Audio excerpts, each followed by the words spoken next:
"You're not a real doctor." That comment appeared under my graduation photo, posted by my uncle, visible to the entire family. I was still standing on the stage when I saw it. The auditorium lights burned down onto the reserved family row, completely empty. Another notification buzzed. A photo opened. My parents and my sister were in Amalfi, sunglasses on, wine glasses raised. The caption read, "Family vacations are everything." The room applauded someone else's name. I turned my phone over and stayed calm, not because it didn't sting, but because I already knew the truth. Growing up, silence in our house wasn't neutral. It was a tool. Please subscribe to the channel and hit the bell icon so you never miss a moment like this. Your like and share can carry this story to someone who needs hope, healing, or strength today. Red Heart. My mother, Lorraine, never had to say it out loud. She made the family hierarchy clear long before I could even articulate it. She wore the same polka dot apron nearly every evening, faded and soft at the edges, tying it meticulously before any visitor arrived. Compliments always went to my sister. "Riley is my shining girl," she'd say, "and Emma, well, she works hard. That balances things out," she added, glancing at me. I remember the first time I heard it. I was washing dishes, soap dripping down my wrist, a plate frozen midair. Riley sat on the kitchen counter, braiding and unbraiding her hair, soaking up attention like sunlight. My father, Victor, never corrected her. He simply nodded, as if this arrangement made sense. It was always like that. Riley's recital dresses steamed and perfect. Mine were patched by me at midnight. Riley's birthdays were planned weeks in advance. Mine were remembered at the last minute with a half-melted cupcake and a candle shoved sideways. When cousins came over, Riley was paraded forward like a trophy. I was always the shadow, cleaning, preparing, standing behind the scenes. High school brought more subtle reminders. When I got accepted into a competitive science program, my mother skimmed the letter. "That's great, honey. Make sure you tell Riley," she said. Her friend invited Riley to prom, and my father said, "Good for you, Emma. Keep working. One day it'll pay off for the whole family." I didn't understand why his phrasing lodged in my chest back then. College, medical school, rotations, residency. I carried the weight silently. Every month I sent money home. Heating bills, roof repairs, Riley's urgent dental treatments. Lorraine thanked me in the tone people use to comment on weather. Victor joked, "Our own doctor saves us all the trouble when we retire." Riley sent heart emojis when she wanted cash and silence when she received it. No one asked how many shifts I was covering. No one asked how long I went without sleep. No one asked what it cost to get there. Graduation approached, and I wanted a clean moment free from arguments or resentment. I wanted us to stand in one place and pretend we were a family. Lorraine claimed her back couldn't handle coach seats. Victor complained about legroom. Riley asked if her boyfriend could join. I didn't argue.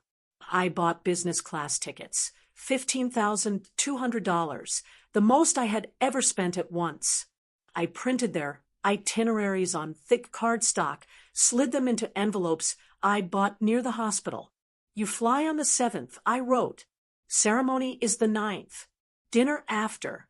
Don't be late. My name reads early." Their reactions were predictable. Lorraine clapped politely, Victor nodded, Riley barely looked up. I told myself it didn't matter, but deep inside, I knew I wasn't beside them. I wasn't with them. I was always behind, just out of frame. The morning after the ceremony, my apartment felt too quiet. My gown hung on the chair, the hood sagging. I brewed coffee and clicked through photos the school had posted online. Rows of families, hands on shoulders, faces bright with pride. Then, at the edge of the frame, there I was, alone. my smile steady, searching for people who were never there. A notification blinked. Riley can't make it. Something came up. Love you. Sent 3 hours before their flight. No explanation. No apology. Scrolling further. Another photo. Lorraine in a sun hat. Victor in linen. Riley with sunglasses. Cliffside villa behind them. See a perfect turquoise. Family first. Dreams realized. Comments rolled in. You all deserve this. Looks amazing. And then Uncle Ray. You're not even a real doctor. 40 likes. Names I knew, people who'd celebrated me in childhood, promised pride, now laughing online. It wasn't surprise. It was confirmation. I didn't text. I didn't call. I didn't ask why Amalfi mattered more than my one day. I opened the drawer holding my documents, my degree, the ticket invoices, the proof. I aligned them meticulously, then composed a single email. Subject, since you forgot. Attachments, degree. Ticket invoices. 3 hours later, my phone buzzed continuously. Lorraine, Victor, Riley. I let it ring. I turned to my laptop instead, opening the folder I had created days before. Every transfer, every bill, every payment I'd made for a family that had never truly shown up. Heating repairs. Riley's apartment rental, paid entirely with my funds. Medical bills. Car payments. I compared them side by side with their posts. Spa weekends, cocktails, luxury shopping. Every expense marked clearly. The patterns were undeniable. 2 days later, I sat back. The puzzle pieces fit perfectly. The evidence was there, and I no longer doubted what I had suspected all along. My exhaustion, my sacrifices, they hadn't been accidental. The next step was quiet, precise, deliberate. No anger, just administration. I didn't answer their messages. I didn't call back. Instead, I spent the next morning assembling everything, payments, transfers, receipts, bank statements, all labeled neatly. I didn't create it out of anger. I created it out of clarity. Riley had moved into a downtown apartment 6 months prior, legally under her name, but entirely funded by me. Every deposit, every repair, every utility bill had come from my account. Lorraine and Victor had pretended not to notice. They had smiled, thanked me, and moved on, taking credit silently for my work. I wanted them to feel the weight of what they had ignored. But I also wanted it clean. No yelling, no public shaming, just undeniable truth. I rented a private rooftop room at a restaurant overlooking the city skyline. Warm string lights, glass walls, a gentle hum of the street below. The table was set for 5. Lorraine, Victor, Riley, and 2 empty chairs for my evidence to speak in their place. I prepaid the entire dinner, $2,300 for the reservation and setup, an investment in precision. I sat at the head of the table, papers organized, projector ready. When they arrived, it was exactly on schedule. Lorraine glided in first, perfume heavy, smile practiced. Emma, darling, come sit. Let's celebrate. Victor followed, patting his jacket like he had nothing to worry about. Riley trailed behind, eyes glued to her phone. I gestured to the projector. Lights dimmed. The first slide. This is what family looks like when you fund everything. Riley's fork froze midair. Victor shifted uncomfortably. Lorraine pressed the napkin to her lips. The next slides appeared, one by one. Payments for Riley's apartment juxtaposed with her social media posts showing cocktails and brunches. Transfers for car, maintenance alongside pictures of new watches. Emergency dental bills next to vacation selfies. I spoke only once. Everything you see here was paid by me. Every single expense under my name. And yet, somehow none of it counted as effort, none of it earned acknowledgement. Lorraine's voice was measured, almost syrupy. You went through our finances? No, I said. I went through mine. The next slide filled the wall. The Amalfi Villa photo, sun glaring off the water, Riley smiling broadly. Beside it, the auditorium photo from my graduation. One empty family row, my name printed on each chair. Victor muttered, "Emma?" I clicked the next slide. Uncle Ray's comment in bold letters. "You're not even a real doctor." The air grew dense. Lorraine cleared her throat. He was joking. He didn't mean it. Jokes don't usually come with applause. I interrupted. The final slide, an audio waveform. I pressed play. My parents' voices filled the room. Lorraine's soft pity, Victor's dismissive laughter, Riley's mocking tone. And then the line that froze everything. She doesn't realize she's basically our retirement plan. No one moved. Not a word. Not a sound.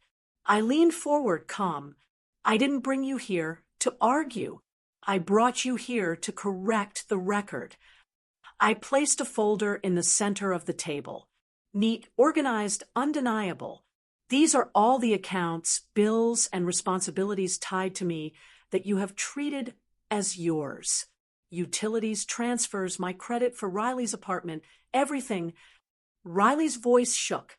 My apartment, legally mine, legally yours, yes. But every cent that kept it running came from me. And now, officially, it's no longer under your use. Victor slammed his palms on the table. You can't do this. I already did, I said. I could see the disbelief settling on their faces. Lorraine's mouth opened, then closed. Riley's eyes darted between the slides, unable to argue. Victor's jaw worked as if searching for a lie to fit the evidence. I didn't stop. I had enlisted someone beyond family, a witness to our reality. Professor Bennett, my mentor during residency, arrived quietly, coat on, eyes sharp. I'm proud of you, Emma, he said loud enough for every person to hear. You earned your place in medicine while carrying burdens no one else bothered to notice. You became a doctor in spite of them, not because of them. They didn't respond. Silence hung in the room. I pressed play again on one of the last slides, bank statements, receipts, everything linked to Riley's apartment. Each document time-stamped, each transfer verified. No threats, no yelling. Just facts, I said softly. Everything you ignored, everything you dismissed is here. The evidence is irrefutable. Lorraine's hand trembled as it hovered over the table. Victor's shoulders slumped. Riley's phone lay abandoned beside her plate. They couldn't hide behind excuses anymore. Finally, I spoke the part one had been waiting to say for years. The dinner is paid for. That's the last bill you'll ever see with my name on it. Every account, every responsibility, every expense that was mine. You no longer have access. I'm no longer your financial crutch. The next time you wonder why I'm absent, check the records. I stood, calm, collected. The weight I had carried for decades lifted from my shoulders, piece by piece. Professor Bennett nodded once, then left quietly, leaving them to absorb the truth. The restaurant lights reflected off the projector screen, bathing the table in cool clarity. I walked to the door without looking back. Outside, the city moved on. But inside, the silence felt earned. No more whispers, no more dismissals, no more pretending. They had been confronted not with anger, but with accountability. After that night, the apartment felt different. Not bigger, not brighter, just quiet in a way I hadn't realized I'd been craving for decades.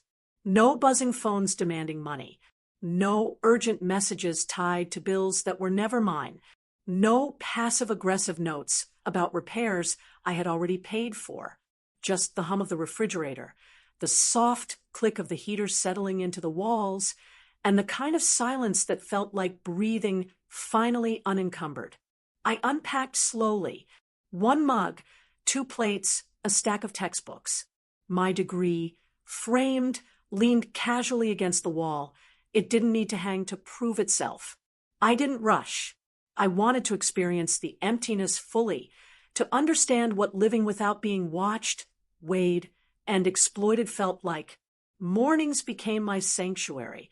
I opened the sliding door to the balcony and let the crisp air roll in, unhurried, steady.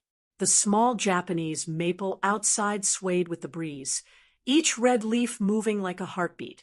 I stood there with my coffee, feeling warmth seep into my hands, and stayed longer than any apology ever warranted. Calls didn't come. Messages didn't arrive. Their silence no longer felt like punishment. It was a boundary finally functioning as it should have all along. I began recording episodes for a podcast, Real Life, Real Boundaries. I spoke about exhaustion, persistence, the invisible work no one notices unless something goes wrong. I didn't mention Lorraine, Victor, or Riley by name. I didn't talk about my city or my hospital. I simply shared truths. How to reclaim control. How to stop carrying burdens that were never yours. How to transform betrayal into clarity. The first episode launched quietly. It reached more people than I expected. The ad revenue eventually came in, $15,800, a subtle mirror of the money I had spent years earlier trying to force my family to show up for me. I transferred every cent to a scholarship fund under my late grandfather's name, the only person who had ever told me that I didn't need permission to take up space in the world. Weeks later, I returned home from the recording studio to find an envelope in my mailbox. No return address. Inside was a generic birthday card from a gas station, 2 words written in my mother's handwriting. We notice. I carried it to the balcony and watched it curl into ash as I struck a match. When only smoke remained, I closed the sliding door. The sound was soft, but final. Days passed, then weeks. The quiet stopped feeling strange and started feeling earned.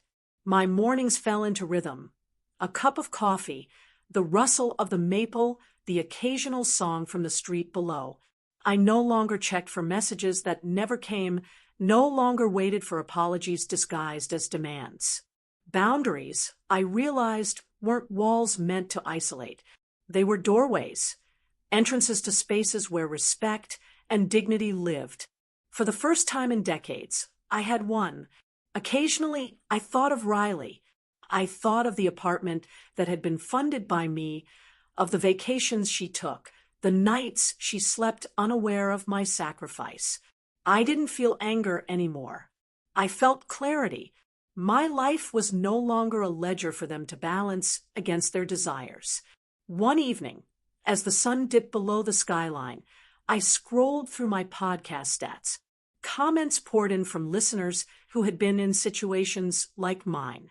People who had quietly carried weight that was never theirs. They wrote about reclaiming control, about courage, about finally valuing themselves. I realized the lesson wasn't about money or evidence. It was about noticing the truth in quiet moments, about standing up for yourself even when no one else will. The betrayal I endured had a shape, and I had named it, documented it, and moved beyond it. I made a small ritual of walking the streets nearby in the evenings.